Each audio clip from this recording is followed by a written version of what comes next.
सभी को मेरा प्रणाम।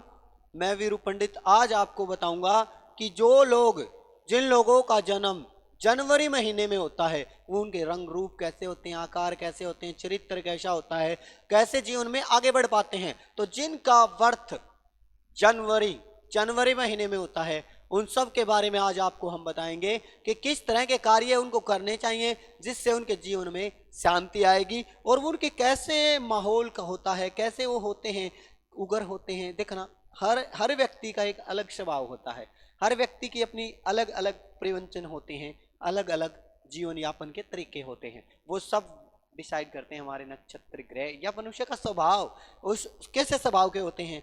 अब आपको हम बताते हैं पहला कि भाई जिन व्यक्तियों का जन्म जनवरी माह में होता है ना, अधिकतर, अब मैं 100 के 100% तो बता नहीं रहा आपको, मैं बता रहा हूं कि अधिकतर, ये मान लीजिए आप कि अधिकतर जनवरी माह में जन्मे हुए बच्चे धर्म धर्म जो हमारा होता है ना, कोई भी धर्म हो, ठीक है, धर्म को में उनका बहुत मन लगता है। साधु संतों की सेवा करते हैं, यज्ञ हवन भंडारों में ज्यादा जाते हैं, या कीर्तन में ज्यादा जाते हैं, या जागरणों में ज्यादा रुचि लेते हैं। जिन व्यक्तियों का जन्म जनवरी माह में होता है उनके अंदर ये एक मानवता और धर्म के प्रति आसक्ति होती है, बहुत तगड़ी शक्ति, श्रद्धा भाव उनके अंदर होता है। दूसरा होता है नृत्यत्व। उन व्यक्तियों के अंदर जो जनवरी माह में जन्म लेते हैं ना, उनके अंदर सबसे बड़ा योग्यता होती है कि वो नृत्यत्व करते हैं। जैसे कि 10 व्यक्ति होते हैं, उनमें वो नृत्यत्व करते हैं, अपनी बात को रखते हैं और उस बात के ऊपर अमल करते हैं, उस बात को आगे बढ़ाते हैं। तीसरे स्थान पर वो होते हैं मन को जीतने वाले।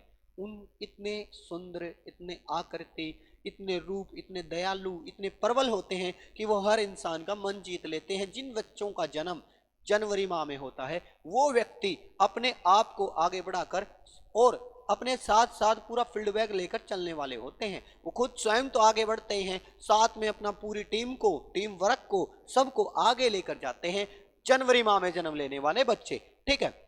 और चौथे स्थान पर उनके अंदर एक सबसे बड़ी योग्यता होती है अपना काम निकलवाना, कि जो जनवरी माह में जन्म लेते हैं वो व्यक्ति हर इंसान से अपना कार्य निकलवाना जानते हैं। काम दाम हर प्रकार की प्रवृत्ति उनके अंदर होती है और वह अपने जीवन को शुभ दृष्टि की तरफ ले जा सकते हैं। जिन व्यक्तियों का जन्म जनवरी माह में होता है ना, उनके जीवन में सदैव वह धर्म के प्रति आस्थावान होते हैं, गौ ब्राह्मण साधुओं की सेवा करते हैं, वह व्यक्ति दयालु प्रवृत्ति के होते हैं और अपना कार्यभार अच्छे से निभा पाते हैं कार्य क्षेत्र की। भाई अब हम आपको बताएंगे जिन व्यक्तियों का जन्म जनवरी माह में हुआ है वो व्यक्ति किस फील्ड में जा सकते हैं और क्या कार्य कर सकते हैं, कैसे अपने जीवन यापन को आगे बढ़ा पाते हैं। आइए दोस्तों जानते हैं कि किस प्रकार वह अपने जीवन को आगे बढ़ा पाएंगे। जिनका भी जन्म जनवरी माह में हुआ है वो ध्यान से सुन लीजिए कि उनका कार्य क्षेत्र होता है कि वो मीडिया के स्रोत बनते हैं, बहुत अच्छे मीडिया में उनकी अच्छी पकड़ होती है। दूसरा, ठीक है, वो अध्यापक होते हैं, गुरु मतलब शिक्षा के क्षेत्र में जा सकते हैं, क्योंकि जिनका माह में जनवरी में होता है ना वो आदित्य अप्सर लाइन की तरफ आगे बढ़ पाते हैं, वो अपना चयन अच्छे से करवा पाते हैं। दूसरा, वो एक अच्छे इंट्रोगेशन बन सकते हैं, लोगों का मन को रुझारू कर सकते हैं, मोटिवेशन स्पीकर बन सकते हैं। वो अपने जीवन में दूसरों को कुछ सिखाने का काम जो करते हैं ना, वो जनवरी माह में जन्मे बच्चे करते हैं। अब आपको बताते हैं जनवरी माह में जन्मे हुए बच्चों का शुभ अंक क्या होता है, ठीक है। तो उनके लिए शुभ होता है 1, 3, 5।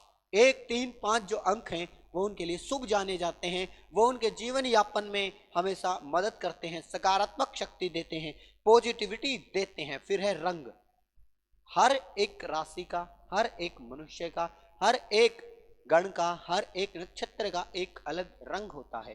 तो जो हमारे पहले जनवरी माह में जन्मे हुए व्यक्ति होते हैं, बच्चे होते हैं, व्यक्ति होते हैं, उनके जीवन में सबसे प्रिय 3 रंग माने जाते हैं। अगर इन 3 रंगों को अपने आचरण में स्वीकार करते हैं, अपने रख रखाव, पहनाव या अपने बेडरूम में या फिर अपनी गाड़ी के रंग में उनको अगर ढालते हैं तो उनके जीवन यापन में अच्छे प्रकार से शांति समृद्धि मिलेगी। पहला लाल, लाल कलर। दूसरा पीला, लाल और पीला। तो उसके साथ में हरा रंग। ये तीनों रंग जनवरी माह में जन्मे व्यक्तियों के लिए शुभकारी होते हैं। अब उनके लिए दिन शुभ कौन सा होता है, क्योंकि हर दिन कभी ना कभी किसी के लिए एक ही दिन किसी को तो खुशखबरियां देता है, किसी को दुख की घड़ी देता है, किसी के जीवन में पॉजिटिविटी भरता है, किसी के जीवन में नेगेटिविटी भरता है। तो इन जन्मों से, इन ही कर्मों से हमें पता चलता है कि मनुष्य का क्या होना चाहिए। सबसे पहले जनवरी माह में जन्मे व्यक्तियों के लिए सबसे उचित अच्छा दिन गुरु माना जाता है। जैसे कि मैंने आपको पहले बताया कि गुरु कि वो एक अच्छे अध्यापक बन सकते हैं, गुरु मतलब उपदेशक, ठीक है। दूसरा उनके लिए सबसे अच्छा दिन होता है शुक्रवार। शुक्र मतलब शौर्य का वार। तो जो मनुष्य अपने जीवन में धन संबंधी, शांति, समृद्धि, वृद्धि और दूसरों को प्रोत्साहन दे सकते हैं, उनके लिए शुक्र बड़ा अच्छा माना जाता है। तीसरे स्थान पे होता है रवि। रवि मतलब नेतृत्व। जैसे मैंने आपको पहले बताया था कि नेतृत्व की क्षमता अच्छी होती है जनवरी माह में जन्म लेने वाले व्यक्तियों की। तो इसी प्रकार वो अपना रविवार, जैसे सूर्य पूरे संसार का नेतृत्व करता है, अंधकार को दूर करता है, उसी प्रकार वह हमारे जीवन में एक सफलता, उद्देश्यता और जीवन यापन में अच्छी प्रकार की तरक्की करते हैं। अगली बार जब आपसे मिलेंगे तो आपको बताएंगे फरवरी माह में जन्म लेने वाले व्यक्तियों के बारे में, किस प्रकार का उनका रंग होता है, कैसे रूप होती है, कैसे भावनात्मक होती हैं। तो सभी को तब तक के लिए मेरा कोटि कोटि प्रणाम।